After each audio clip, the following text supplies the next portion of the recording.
Call this special meeting of USD 350 Board of Education to order. Welcome visitors. Only thing on the agenda today, the school operations plan changes. All right, I just want to review with you our situation here. A year ago, we were, at this point, we were 1 week into our remote learning. And I think the worst thing you could possibly do at that moment, if you remember, was touch your face. Remember that? It was, oh my God, I touched my face. I've got the virus now. We've learned a lot over the course of this year. The beginning of this year, our goal was to avoid the remote situation if we could. We didn't know. We were being told the masks work and make a difference, and we've made a commitment to do that. Erring on the side of caution, and it's been a good situation the entire year. We've had zero spread in the school. We've had very few cases. Did the masks work? I can't tell you that for sure, but we ended up in a good situation. We never had to cancel school because we had the disease spread. We've continued to err on the side of caution, and coming into this spring, we kind of had it in our own minds that let's just finish out this year. We're used to it. Let's just continue on with what we've been doing, finish out the year, and see how things go over the summer with the vaccines and all that. And hopefully things are 100% back to normal next fall. Our current situation, some things have come up. One thing is our county lifted the mask mandate for Stafford County. So that's generated some questions that so we don't have to wear masks anymore. And we haven't changed our policy at all. That didn't affect us, but it has generated some questions. We've got 0 active cases in our county right now. The data from CDC and KDHE is trending down for our state. They forecast out the next 4 weeks for Kansas. It's trending down for our county and our surrounding counties. It's trending down, and virtually 0 for 3 or 4 of those counties. So in our area, we're in a pretty good position. We've got 351 total positive cases. We've got roughly, if the KDHE numbers are correct, we've got 1,200 people that have at least 1 vaccine dose administered. So, more than 3 times the amount of people have a vaccine right now than have contracted the virus in the entire time we've had it. So we're in a pretty good spot. What really prompted new consideration for maybe reconsidering this, err on the side of caution, finish out the year, is this new law that has been signed in as of, I think, a week and a half ago. Senate Bill 40. I won't read it all to you. You have it on your Chromebooks.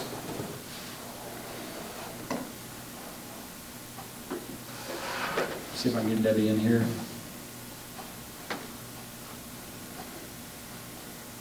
I don't know where she went.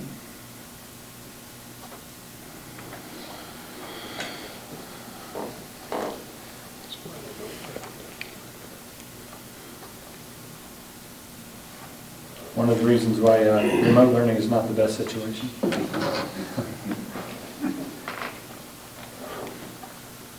I'll check back on her here in a minute. So again, I won't read all of this to you, but it, hang on, here she is. Hello. Oh. All right, you want me to just put you on the speakerphone then? Try it one more time. And if you don't get in, call me back.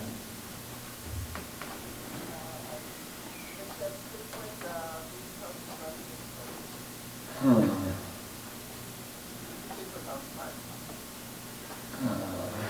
think I see you there now. Well. Ian? There we are. Okay.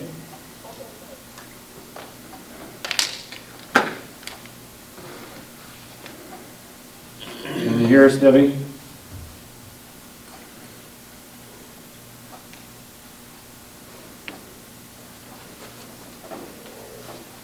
Can you hear me? Yes, can you hear us? I,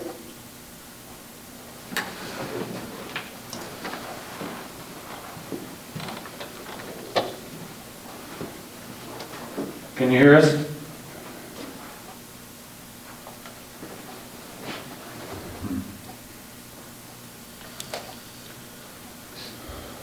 I can't hear you.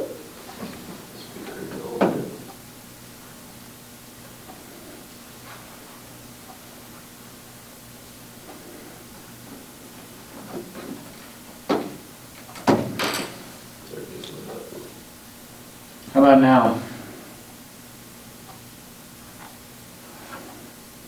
All right, enough of that.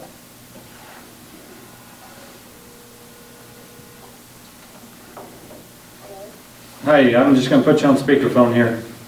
Okay.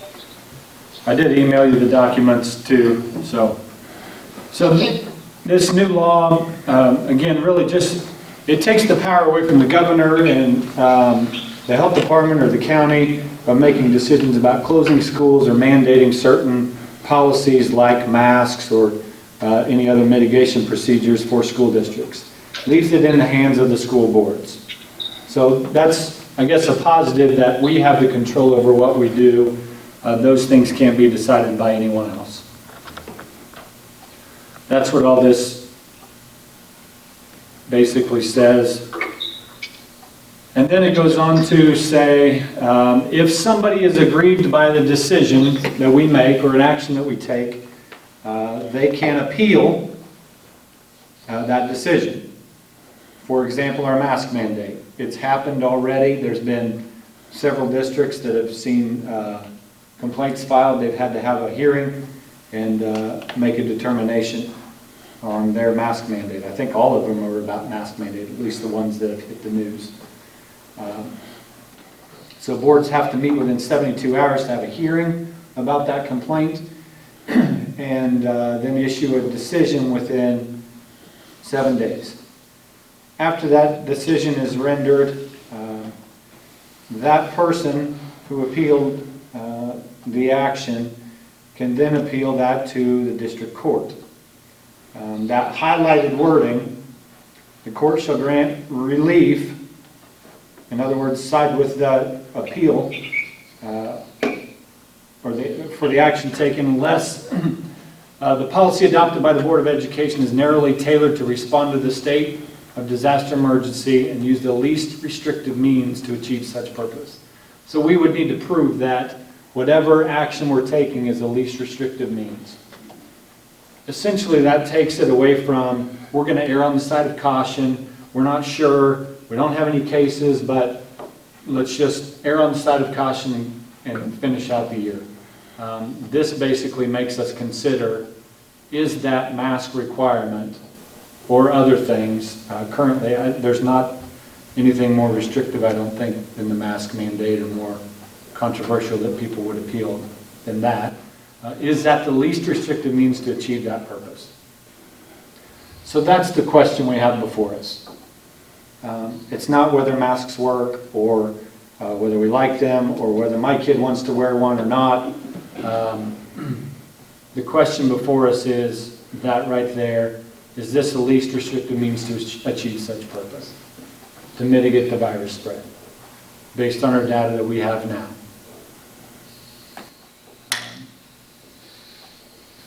This ends when the emergency declaration ends, which is like May 28th, I think.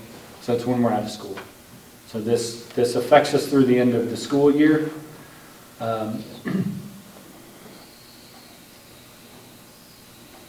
So at this point, I would recommend only considering the mask requirement, and that's what has come up. There's obviously some concerns with doing that. One of those, one staff member brought up is a valid concern that, is this going to trigger more remote learners? Are we going to have some families that say, I'm not comfortable with that, I want my kid to learn from home? And that's been a huge burden on our staff, having those remote learners. I don't foresee there being an additional need for that, but we have not surveyed families on that. There's a concern that if we make masks optional, and I want to require my kid as a family to, you need to wear your mask all day long. Grandma can't get vaccinated and she lives with us and we're concerned about that. Whatever reason there is that kid now going to have a target because I'm wearing my mask and all my friends are not, and they make fun of me? That's a reality we live in now. When I go to Walmart and somebody might say, hey moron, why are you wearing your mask? That's a reality we live in, but it is a concern. What if cases increase? That is a concern. And I think if this board chooses to tonight make masks optional, if we do have cases increase, back to our gating criteria, if we would enter the yellow area, maybe we need to reconsider that. If we see more cases pop within our school or in the county, I don't recommend that if we change this as a board that you just say, well, if this happens, then go ahead and require masks. I think we would need to get back together and decide, we now need to require the masks again. There's obviously those at risk, and those that can't be vaccinated. Does this put them more at risk? I don't know the answer to that.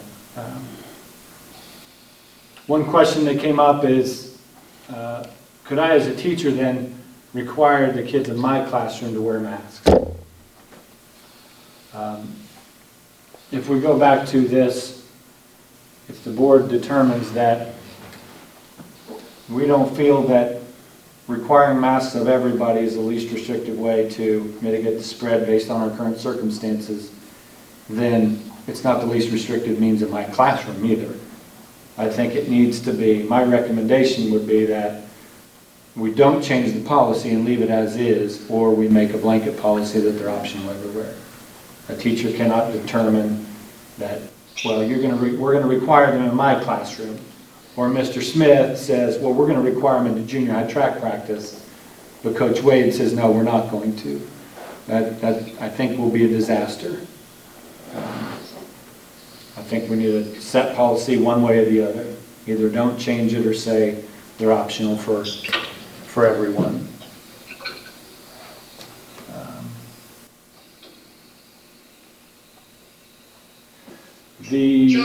Go ahead. What are we going to find at the CPO forensics on Wednesday?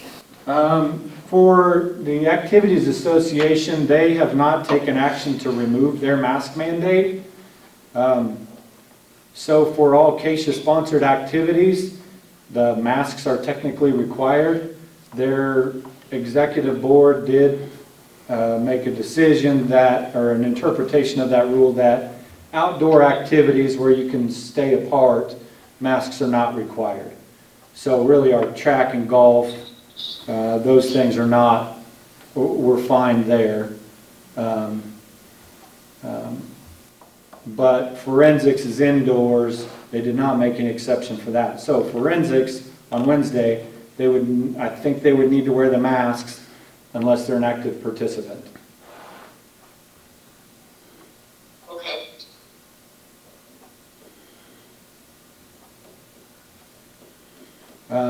You have this, we surveyed the staff. We had pretty good turnout. I think over 80% of our staff members.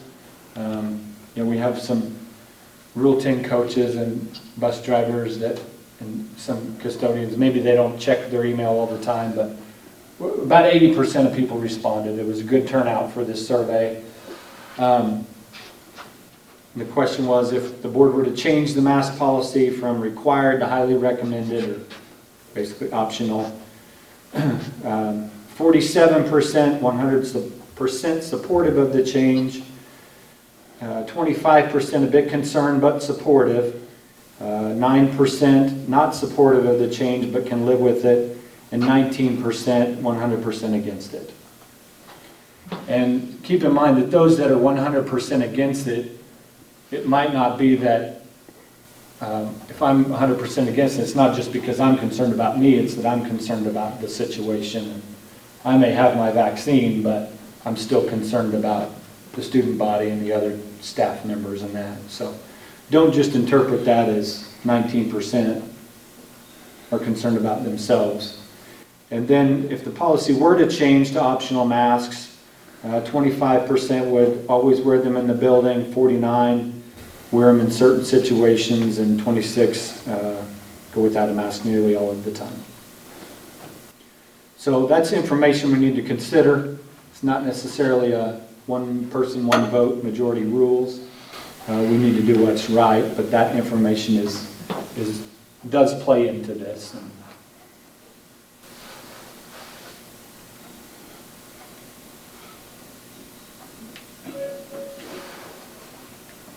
Questions? Concerns? So Lisa Cornwell did call me today. From our school nurse's perspective, her mind's kind of changed from where it was originally. Originally, she wanted to finish out the school year. After having talked to a doctor and with some of this stuff going on, she's changed her opinion. She feels that we should lift the mask requirement. So if we change it and a student or family comes forward and wants to go remote, do we have a policy in place that says, yes, that's okay, no, that's not okay? I think basically our policy has said that, you make a commitment for the year. Okay. If there's a special situation that we really need a concern, we'll work through it case-by-case basis, for sure. I did order some of the KN95 masks, so if there are those that are particularly at risk or more concerned about it, that at least having a better quality mask than the cloth mask that will protect me, even though you may not be wearing a mask. We'll have those available and try to provide those to everybody that would like one. Changing this doesn't change the quarantine requirements. If we do have cases pop up, we're not wearing masks, we're at the 6 feet, 10-minute rule. If we are wearing masks, we're at that 3 feet, 90 minutes. So this doesn't really change that.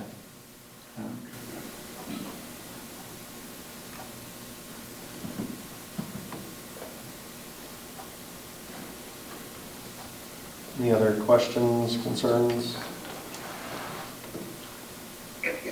I saw that Sterling had 2 active cases in their high school and closed down for the rest of the year. I am still for optional masks. Yeah, I'm still for optional masks wearing. I just want to make sure that we don't end up having kids being bullied because they're choosing to or their family is choosing to. And I'd still like to see us have some kind of contingency if we do end up with a couple students who get it other than just quarantine. Right.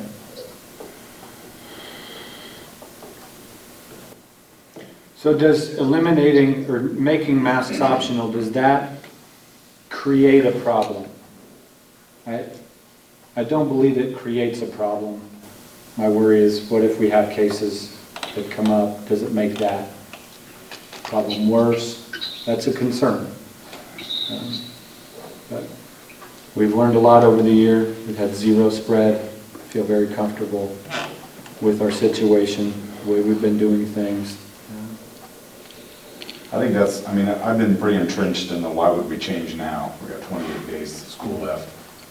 When you look at that legal language, it's hard not to say that we should probably go optional. I'm pretty conservative most of the time, and I would say, why would we chance prom and graduation and stuff, but I don't think you can argue with trying to be least restrictive as possible. So I'm kind of in favor of it. So we change the policy, we start seeing some active cases, get concerned, we have a special board meeting again, we can revisit it and look at our risk and see if we need to make it mandatory to finish out. Yeah. And I do want to clarify that this is only changing, I didn't put all of the specific wording in here. You do have a recommended motion if the board would choose to make that motion. Really, it's just making masks optional. It's taking away the requirement. I didn't go in this plan here and find all of the wording about masks and change it. Just that one simple motion would change all of the wording in all those spots that we're talking about masks. They're not required, and this is including visitors. We don't have a lot of situations where we're going to have visitors indoors. You know, if we have a promenade, we've talked about having the families come in and go up on the deck. Kids stay in the gym.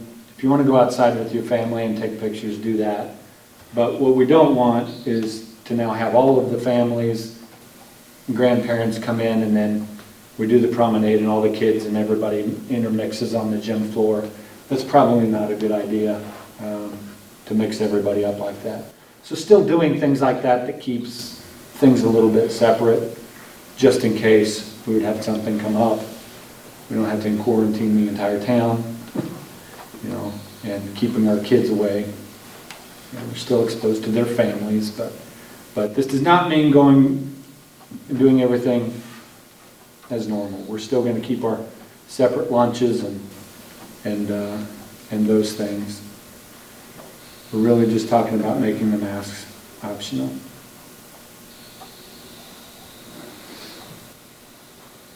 One thing that I would recommend, if the board chooses to do this, make it effective on April 7th. If we do this tonight and then tomorrow morning nobody has to wear masks, that doesn't give us time to work through that with any logistics. If families are concerned that, okay, what does that mean for my kid and my family or staff members? So just give us a day to work through any of that, communicate it to everybody, answer any questions. And then if questions come up that maybe we didn't think about, that gives us at least a few hours to consider those.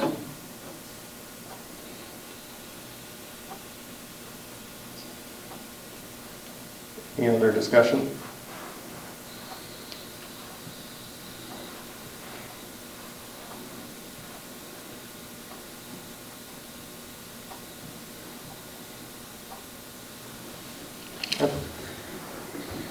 Does anybody want to make a motion, or do we stay as is? Mark came down. Did you want to say anything, Mark?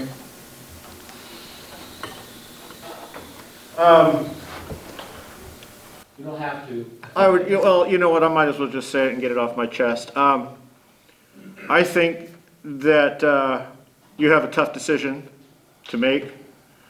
I'm of the opinion that we should keep the mask on until the end of the school year. It's less than a month. The student body has been fantastic at wearing these masks. I've hardly heard any complaints. And when they have, I've told my students at the very least, let's go outside and we'll take a break from them. And they've been happy with that. And if they've needed a break, they say something and we go outside. When I take my students to work sites, we get in the van, I keep my mask on, but I roll the windows down and I tell them, if you want to take it off and have a quick break before we go to work, go right ahead. And the same thing applies when we're coming back. Just make sure you put them back on before we walk into the building. I just feel that we should just finish out the school year with these masks on. Side with caution is what I'm saying. Thank you.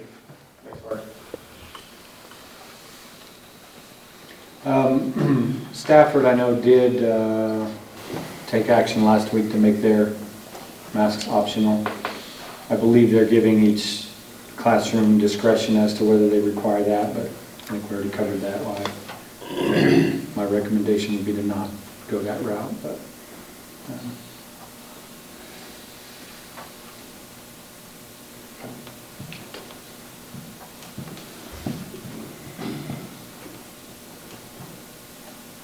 Mr. President, I move that we make masks optional Second. on the 7th.